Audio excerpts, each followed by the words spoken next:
श्री चंद्रशेखर जी।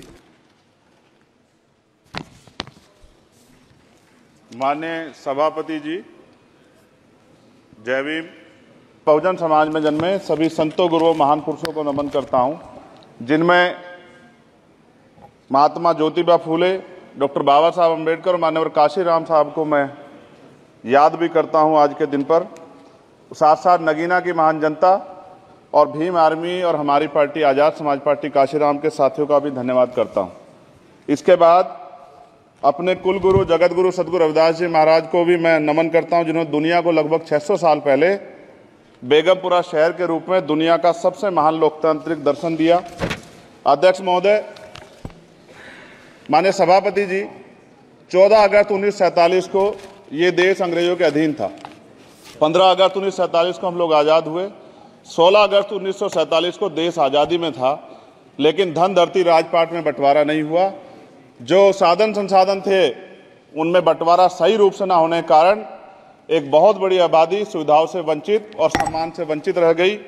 उनको सम्मान देने के लिए और अंतिम व्यक्ति तक सुविधाएं पहुंचे, इसके लिए लोकतंत्र की व्यवस्था हुई।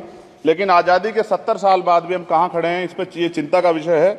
मैं मानता हूं कि सामाजिक न्याय तभी होगा माननीय सभापति जी, जब जातीय जनगणना पूरी होगी और जातीय जनगणना कराई जाएगी और साथ साथ संख्या के आधार पर आरक्षण जो है वंचित वर्गों का बढ़ाया जाएगा।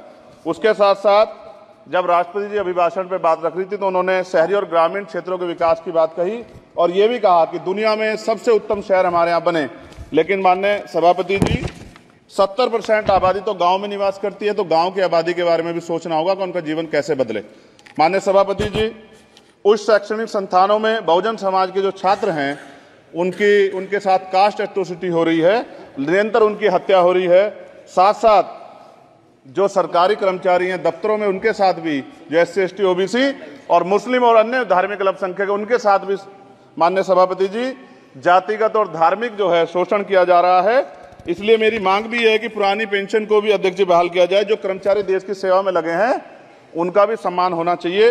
साथ साथ सभापति जी, भाजपा ने चुनावी लाभ के लिए सबका साथ सबका विकास के नारे दिए जो खोखले हैं, क्योंकि 10 साल में दलित, पिछड़े, आदिवासी, मुस्लिम और अन्य धार्मिक अल्पसंख्यक जो अत्याचार हुए हैं वो किससे छिपे हुए नहीं हैं। ये गलत है, ये बंद होना चाहिए। सभापति महोदय जी, महामहिम राष्ट्रपति जी के अभिभाषण में निजी क्षेत्रों में SC ST OBC को रिजर्वेशन देने का कोई उल्लेख नहीं हुआ है, जो कि आज चर्चा का विषय, क्योंकि 98% प्राइवेट सेक्टर है, 2% सरकारी सेक्टर है, तो 98% प्राइवेट सेक्टर में भी हमारी हिस्सेदारी की बात होनी चाहिए। माननीय सभापति जी, आशा कार्यकर्ताओं, आंगनबाड़ी वर्करों, भोजन माताओं के वेतन वृद्धि पे भी कोई उल्लेख नहीं हुआ है, वो भी अभी नंगे, उन पर भी सोचना पड़ेगा। माननीय सभापति जी, जिस क्षेत्र से मैं चुन के आऊं नगीना से, वो बहुत पिछड़ा क्षेत्र है। उस क्षेत्र में कोई विशेष आर्थिक पैकेज नहीं दिया गया, रोजगार की सेवाएं नहीं है, नौजवान पलायन करता है। IIT, IIM, एम्स, केंद्रीय विद्यालय आदि शिक्षा में और चिकित्सा संस्थानों की स्थापना होनी चाहिए, जो कि नहीं है। और माननीय सभापति जी, मानसून सत्र आ गया है, मेरा क्षेत्र बाढ़ से बहुत प्रभावित है, इसलिए मैं आपसे आग्रह करूंगा कि वहां के लोगों को बाढ़ से निजात दिलाई जाए।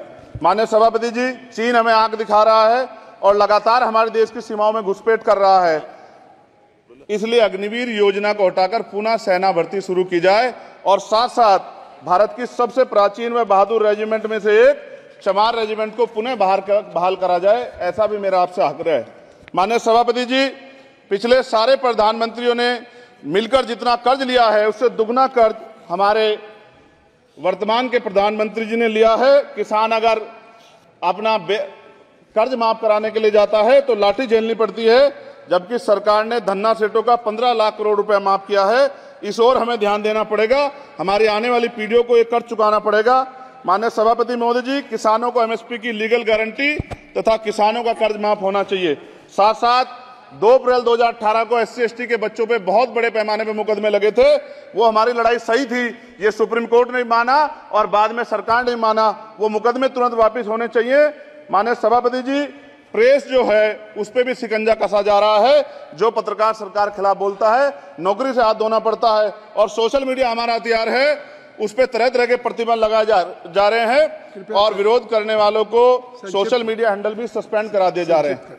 साथ साथ सभापति जी, पेपर लीक और परीक्षाओं के कैंसिल होने से देश के नौजवानों का भविष्य खतरे में है। नीट, यूपी सिपाही भर्ती सभापति जी और 69,000 शिक्षक भर्ती में आरक्षण घोटाला हुआ है, कोई पूछने वाला नहीं, खून के आंसू रो रहे हैं बच्चे, बेरोजगारी का दंश युवा झेल रहे हैं। इसलिए मेरा आग्रह है कि युवाओं के लिए कृपया समाप्त करें चंद्रशेखर। माननीय सभापति जी, मैं पहली बार बोल रहा हूं, आप कहेंगे मैं बैठ जाऊंगा, मैं आपकी बात, मैं संवैधानिक मर्यादा का पालन करूंगा, मगर हम तो माननीय सभापति जी सुन ही रहे हैं। आप बोलिए, 1 मिनट। धन्यवाद। एक मिनट और बोलिए। अध्यक्ष सभापति जी, नारी सम्मान की बात करने वाली सरकार, हमने मणिपुर देखा सर, हमने पहलवान बेटियों का हर्ष देखा सर, और हमने सर हाथरस की बेटी का हर्ष देखा सर, और हाथरस के परिवार को जो वादा किया था सरकार ने वो भी पूरा नहीं किया। और महिलाओं में भी, स्पेशली दलित, पिछड़े और मुस्लिम वर्ग की, आदिवासी वर्ग की महिलाओं के साथ आज भी एनसीआरबी का डाटा कहता है सर जो जुल्म हो रहा है वो सहनीय नहीं है सर। साथ साथ कोविड में तैरती, हमने कोविड में बहुत सुना सर, कोविड में तैरती लाशें भी गंगा में हमने देखी है सर, और मजदूरों का हाल भी हमने देखा है। सभापति जी बस सब समाप्त कर रहा हूं। नोटबंदी पे छोटे मझले उद्योग की जो कमर टूटी वो भी हमने देखी है। सभापति जी, शैक्षणिक संस्थानों, विश्वविद्यालयों में, चिकित्सा संस्थानों में ओबीसी एसटी के योग्य अभ्यर्थी को एनएफएस करके जिस तरह निकाला जा रहा है, लेटरल एंट्री करके जिस तरह हमारे रास्ते बंद किए जा रहे, ये भी हम देख रहे हैं सभापति जी।